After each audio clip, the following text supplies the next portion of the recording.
Bonjour, je suis Patrick. Voici ma première leçon d'anglais pour les jeunes à partir de 7 ans et aussi pour les anciens jusqu'à 99 ans.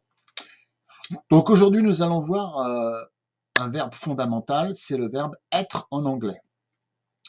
Donc le verbe être, vous voyez que dans le verbe être en français, nous avons un R.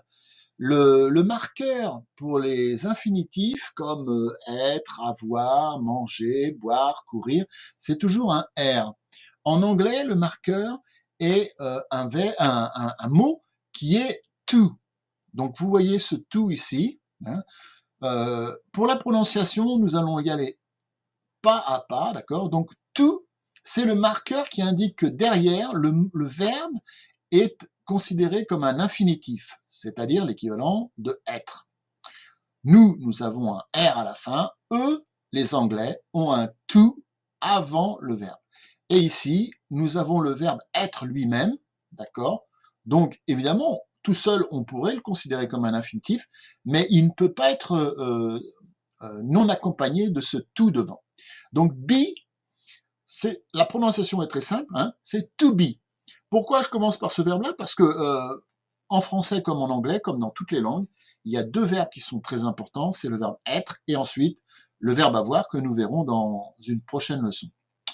Donc to be, c'est être. Mais le plus important, c'est de connaître la conjugaison. Donc je vous ai mis très peu de vocabulaire, mais il faudra apprendre absolument la conjugaison et le vocabulaire.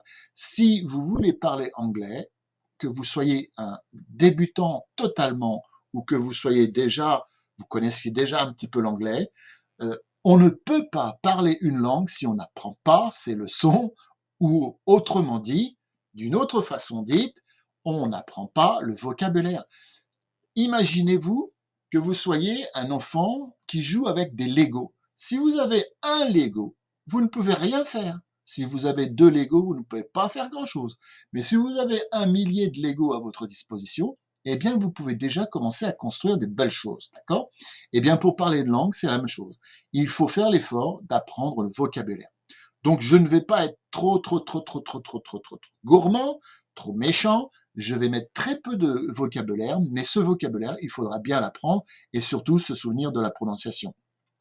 Je suis français, donc moi, j'ai un léger petit accent français.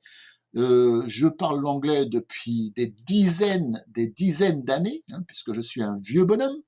Et donc, vous pouvez quand même considérer que mon anglais est suffisamment solide pour pouvoir être utilisé comme base de départ. Et ensuite, on verra. Je vous indiquerai pas à la fin de la vidéo comment vérifier les prononciations et s'entraîner. Enfin, il y a plein de trucs qui se trouvent sur Internet, parce que Internet aujourd'hui, c'est très important. Celui qui n'a pas de connexion Internet, eh bien, il est dans une situation plutôt difficile, surtout qu'actuellement, nous avons cette histoire de coronavirus, et je ne suis pas certain que ce coronavirus soit terminé. Donc, nous commençons notre leçon. Ceci était un petit peu une introduction pour vous expliquer ma motivation. Alors, vous voyez la première phrase qui signifie « je suis un garçon ». Donc, en anglais, « je » se dit « I ». D'accord? Vous voyez, c'est un I majuscule, très important. Le I, c'est un... On ne peut jamais écrire le I avec un petit i. C'est toujours un I majuscule, d'accord? Donc, ceci n'est pas un L, c'est un I majuscule. I signifie je, et je suis se dit I am. I am, il n'y a pas véritablement de difficulté pour un français. Hein. Et ensuite, vous avez le mot boy. Boy, ici, signifie garçon. Et entre I am et boy, vous avez ici un petit mot qui est ce qu'on appelle en français un article. Comme en français, on ne peut pas dire je suis garçon, on dit je suis un garçon. Donc vous voyez que l'article en anglais s'écrit A, mais se prononce E. Ok? Grosso modo, E. Si vous êtes capable de faire A, vous êtes capable de prononcer cette phrase. I am a boy, I am a boy, je suis un garçon. Donc je vais le répéter plusieurs fois, 3 fois. I am a boy, I am a boy, I am a boy. La seconde phrase. Alors, ici, c'est très important de comprendre qu'en anglais, il n'y a pas de tu. Le tu est utilisé uniquement dans les vieux textes. En vieil anglais, il y avait un tu, hein, je, tu, il, nous, vous, il, comme en français. Mais en anglais moderne, il n'y a plus de tu. On ne tutoie pas en anglais, on vous voit. Même lorsqu'on a un ami, un copain très proche, son père, sa mère, on vous voit. Donc, you, ça signifie tu, mais ça signifie surtout vous. Mais bien entendu, comme quand vous rencontrez une personne que vous ne connaissez pas, vous n'allez pas lui dire tu, vous allez lui dire vous, alors que vous ne parlez qu'à une seule personne. Donc, you a donc deux sens, joue deux rôles. D'abord celui de tu et ensuite celui de vous au pluriel. Donc ici, j'ai mis une phrase qui est tu es une fille. Donc en anglais, ça se dit you are a girl. You are a girl. Alors, je vais prononcer un petit peu ce are ici, le verbe être, lorsqu'il s'agit de la deuxième personne du singulier. Ce are, on va le retrouver encore dans d'autres personnes. En fait, c'est un verbe qui est au pluriel, bien entendu, puisqu'on dit vous. En fait, quand je dis tu es une fille, je dis vous êtes une fille. Et on voit que le R anglais est un petit peu spécial. Ce n'est pas un R français, ce n'est pas un R roulé, comme par exemple dans le sud de la France, il y a une région qui s'appelle le Béarn, où les Béarnais, souvent, les anciens Béarnais, mais même les jeunes, peuvent rouler les R. Hein. Je suis Béarnais, je suis Béarnais, sacrebleu, d'accord. Donc ce R, c'est un R, ok. Il faut essayer de prononcer ce R comme si vous faisiez un son un petit peu comme le son qu'on entend en Australie lorsqu'il y a les aborigènes qui jouent d'un instrument, ça fait. En fait, le R anglais est plus ou moins similaire à d'accord. Donc, lorsque je dis tu es, je dis you are, you are, you are, you are, ok? Nous allons voir ça petit à petit. Et ensuite, on a aussi un deuxième R anglais avec ce mot fille qui est girl, girl. Hein, vous entendez ce hein, c'est un R anglais, R. Le nom de la lettre en anglais, c'est R. Donc girl, girl. Donc tu es une fille se dit you are a girl, you are a girl. Et on voit qu'il n'y a pas de différence. Le 1 que nous avons à devant un garçon est le même que une devant girl. Vous voyez qu'on utilise un seul article. Nous verrons qu'il y a une variante à cet article, mais un peu plus tard. Donc, nous allons répéter 3 fois. You are a girl. You are a girl. You are a girl. Si vous voulez vous entraîner avec, par exemple, Google Translate, vous n'avez qu'à aller sur Google Translate, vous tapez You are a girl et vous appuyez sur le bouton lire la phrase et vous allez entendre la prononciation soit à l'anglaise, soit à l'américaine. Ça dépend des fois. La plupart du temps, c'est à l'américaine parce que Google est américain. Donc, vous verrez que, grosso modo, c'est la même prononciation, même si je suis un Français, un vieux bon Français. Ensuite, troisième personne, he is a good boy. Donc ici, il y a quelque chose d'un petit peu particulier. Good, c'est un adjectif. Les adjectifs anglais ont une seule forme. En français, bon a 4 formes. C'est bon au masculin, bonne au féminin, bon avec un S au pluriel et bonne avec un S au pluriel également. En anglais, c'est très facile. Il y a une seule forme d'adjectif, une seule forme pour le masculin, une seule forme pour le pluriel. Donc, si je veux dire il est un bon garçon, alors je vais expliquer que c'est pas tellement correct en français, hein, parce que le français a tendance à dire c'est un bon garçon. Mais les Anglais adorent dire il est un bon garçon. Donc, il va falloir s'habituer à ces habitudes qui sont non pas françaises, mais anglaises.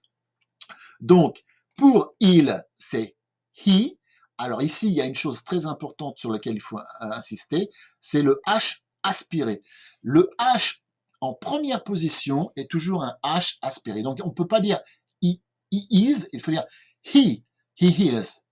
Les Français ont beaucoup de difficultés et moi-même, quelquefois, je me laisse aller. Mais il ne faut pas se laisser aller et il faut commencer par les bonnes habitudes. Donc le H est toujours un H très aspiré, d'accord? He, he, he. Vous voyez que le E se prononce comme un I ici, d'accord? He signifie il, he is est l'équivalent de notre EST, d'accord? He is, et ensuite j'ai mis il est un bon garçon. On retrouve notre 1. Good, bon. Donc, vous voyez qu'ici, nous avons deux O. Les deux O, la plupart du temps, se prononcent quasiment dans 99% comme un OU, d'accord? Good, d'accord? Good. Nous verrons la prononciation au niveau des longueurs de voyelles, etc. Parce que, en fait, en français, on n'a pas tellement l'habitude de ça, mais en anglais, on peut avoir une voyelle courte, un petit peu comme si je disais A, qui est court, et A, qui est long, d'accord? Donc, good boy, ça signifie bon garçon. Si je dis simplement good boy, ça signifie bon garçon. Imaginez que vous ayez un chien, et bien quand vous êtes content de votre chien, vous pouvez lui dire good boy, good boy. Les Anglais, les anglophones, hein, quand je dis anglais, je parle aussi des Américains, des Australiens, de tout le monde. Ils ont l'habitude d'appeler leur chien good boy, un bon garçon, un bon chien. Le chien, nous verrons ça plus tard. Donc la phrase, il est un bon garçon, qui en français se dirait plutôt c'est un bon garçon, mais là nous sommes en train d'apprendre une langue étrangère avec d'autres façons de parler. Donc on dit littéralement he is a good boy, il est un bon garçon. He is a good boy. He is a good boy. He is a good boy. Ensuite, phrase suivante, nous avons comme au singulier, la même chose. Elle est une bonne fille. En français, ça sonne un petit peu bizarre. On aurait tendance à dire c'est une bonne fille, c'est une fille gentille, ou etc. Mais nous sommes en anglais. Donc, le elle, le féminin, c'est she. She, ok? Et c'est toujours le is, comme au masculin. Good est toujours good, il n'y a pas de changement, puisqu'il n'y a pas de féminin, mais il n'y a pas de masculin en anglais. Et on a le mot girl, qui est le mot fille, d'accord, que nous avions déjà vu. She is a good girl, elle est une bonne fille. Donc je répète 3 fois. She is a good girl, she is a good girl, she is a good girl. Nous verrons plus tard qu'on peut contracter tout ça, mais pour l'instant, on va prononcer comme un débutant, d'accord? She is a good girl, en bon anglais, en prononçant tout correctement et en évitant de manger la moitié des mots, d'accord? Alors, il y a quelque chose de particulier. En anglais moderne, il n'y a plus de masculin et de féminin véritablement. Nous, en français, nous avons des mots masculins et des mots féminins. En anglais, les mots masculin et féminin ont disparu. Il n'y a plus de genre. Mais il y a malgré tout un genre qui est ni masculin ni féminin. Si par exemple on prend une pierre, eh bien, ce n'est pas masculin, ce n'est pas féminin. Et donc, pour ces objets, ces choses, on utilise un article qui n'existe pas en français, excusez, c'est mon chien qui aboie, qui est it. Et it, c'est l'équivalent de ça, ça peut être l'équivalent de ceci, ça peut être l'équivalent de cela. C'est utilisé en troisième personne, comme si c'était il ou elle, mais pour une chose qui n'a pas de sexe, qui n'est ni garçon, qui n'est ni fille, qui n'est comme une pierre. Donc là, je vous ai mis un mot qui est le mot thing. Alors, le mot thing signifie chose. Une chose, c'est le meilleur mot pour expliquer le genre neutre, c'est-à-dire neutre, ni garçon, ni fille, ni masculin, ni féminin, ni homme, ni femme, qui n'a pas de sexe. Hein. Donc, it is a thing, ça signifie c'est une chose. Donc, là en français, nous, on est quasiment obligé de dire c'est une chose au lieu de il est une chose, d'accord? Parce qu'on n'a pas ce il neutre, hein, ce elle neutre, qui n'est ni masculin ni féminin. Donc, regardez bien la prononciation. Vous avez en première partie du mot un TH. Le TH n'est pas un se, c'est un fe, d'accord? Pour prononcer ce son, vous mettez votre langue entre vos dents du haut et dents du bas, comme si vous vous mordiez le bout de la langue et vous essayez de faire un se, d'accord? Normalement, ça doit donner logiquement un f, f. Donc ici, le mot est thing, thing, thing. C'est une chose. Donc, la phrase ici, it is a thing, mot à mot, ça est une chose, hein? C'est-à-dire, en français, c'est une chose. It is, je vais le répéter 3 fois, it is a thing, it is a thing, it is a thing. OK? Et maintenant, nous passons au pluriel. Alors, le pluriel, nous avons toujours le même pluriel. Vous voyez, en français, nous avons vous, nous sommes, vous êtes, ils sont. Nous avons 3 verbes, le verbe qui se conjugue sous 3 formes différentes. En anglais, vous voyez, nous avons ici are, toujours are, d'accord? Et ce are, on le retrouve ici quand on dit tu, puisqu'il n'y a pas de tu en anglais, hein, on utilise le pluriel. Donc, nous sommes se dit we are, ok? We are, avec ce R particulier. Are, ok? We are, on pourrait dire nous a, hein, parce que are, c'est également le nom de la lettre R en anglais. Bon, et maintenant, nous avons le mot boy que nous avions déjà au singulier, ici boy. En anglais, pour faire un pluriel, on fait comme en français, on ajoute un S. Mais ce S n'est pas muet, il se prononce comme un Z, d'accord? Un Z. Donc, si nous disons des garçons, enfin garçons au pluriel, on va dire boys, boys, boys, d'accord? Alors, une particularité très importante, c'est que les Anglais n'ont pas l'équivalent de des. En français, nous avons une D, mais les Anglais n'ont pas l'équivalent de D. On verra plus tard qu'il y a un petit mot qui peut le remplacer, ce D, mais dans la conjugaison, si nous voulons dire nous sommes des garçons, eh bien, nous sommes garçons. Il n'y a pas de D. C'est la raison pour laquelle j'ai mis le D avec 2 petites apostrophes, d'accord? Parce que en anglais, il n'y a pas cette apostrophe. Donc, nous sommes des garçons, on se dit we are boys. We are boys. We are boys. Hein. J'ai l'habitude de répéter 3 fois parce que je pense que 3 fois, c'est le bon nombre. 1, 2, 3, c'est bon. Et ensuite, vous êtes des filles. Même situation, nous n'avons pas des. Donc, vous voyez que dans les 3 cas du pluriel, il n'y a pas de des.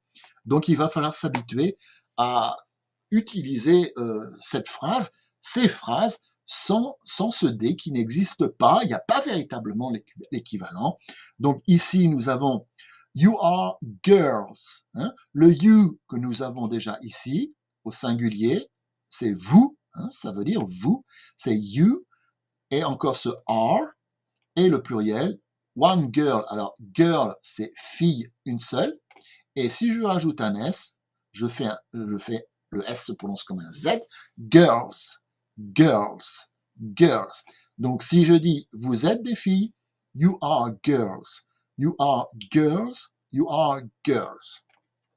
Et le dernier, alors là encore, il y a une particularité, c'est qu'en anglais, il n'y a pas de différence entre il, ILS, et elle, ELLS. Hein, qu'on dise elles sont ou ils sont, les Anglais n'ont qu'une seule forme. Il n'y a pas un masculin, il n'y a pas un féminin, il n'y a même pas de neutre, hein, comme ici. Si je prends le neutre ici, hein, pour une chose, eh bien, it n'a pas de pluriel. Donc, c'est toujours la même forme. Très facile. Alors qu'en français, nous avons 2 formes. Donc, ici, j'ai dit, ils sont des gens. Donc, le mot people, alors, signifie des gens. C'est un mot qui est au singulier. Vous voyez qu'il n'y a pas de S. Mais ce mot a une valeur de pluriel. Donc, people, la prononciation est bien people, people, people, people. Ça signifie des gens. Il n'y a pas de S. Faites très attention, souvenez-vous de cela. Et le mot vient tout simplement du français peuple. D'accord ? Alors, j'expliquerai, mais je vais peut-être en parler un petit peu aujourd'hui, en anglais, il y a beaucoup de mots français qui sont rentrés dans la langue anglaise. C'est pour ça que la langue anglaise n'est pas très compliquée en fait. Si vous commencez à bien connaître les mots, vous verrez très rapidement que en anglais, il y a beaucoup de mots français. Donc, j'en parlerai tout à l'heure, juste avant de finir. Donc, ils sont des gens, hein, ce sont des hommes, des femmes, ce ne sont pas des animaux. Ça se dit donc they are people. Donc, encore une fois, ici, nous avons ce TH qui se prononce v, ok?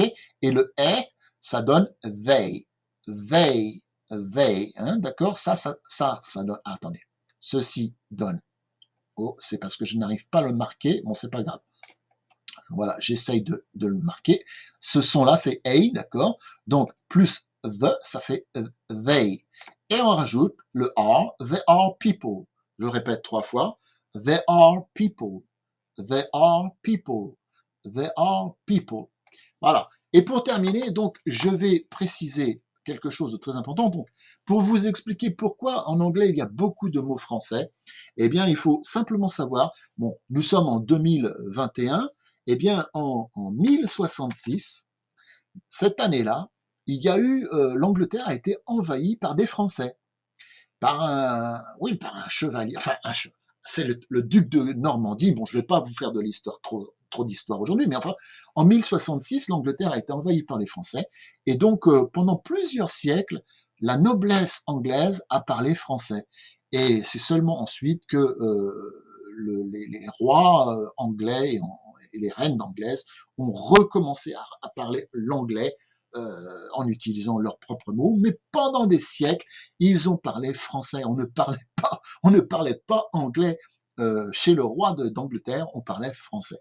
Et ça, c'est une autre histoire. Voilà, je termine ici ma petite histoire. Donc la prochaine fois, nous ferons le verbe avoir. Et donc j'espère que ça vous aura intéressé et que ça servira. Hein. Je vais faire des choses très doucement, très simplement, de façon à ce que même les plus jeunes, donc je dis à peu près à partir de 7 ans, mais ça peut être 10 ans, 15 ans, 20 ans ou 99 ans, pour les gens plus âgés, pour que ça soit vraiment compréhensible et que ça soit pas trop rébarbatif. Voilà. Mais n'oubliez pas, il faut bien apprendre par cœur toutes ces phrases, tous ces mots. Voilà, j'arrête le partage. À bientôt. Ceci est la leçon numéro 1. Partagez si ça vous a semblé intéressant. Partagez et à bientôt pour la leçon numéro 2.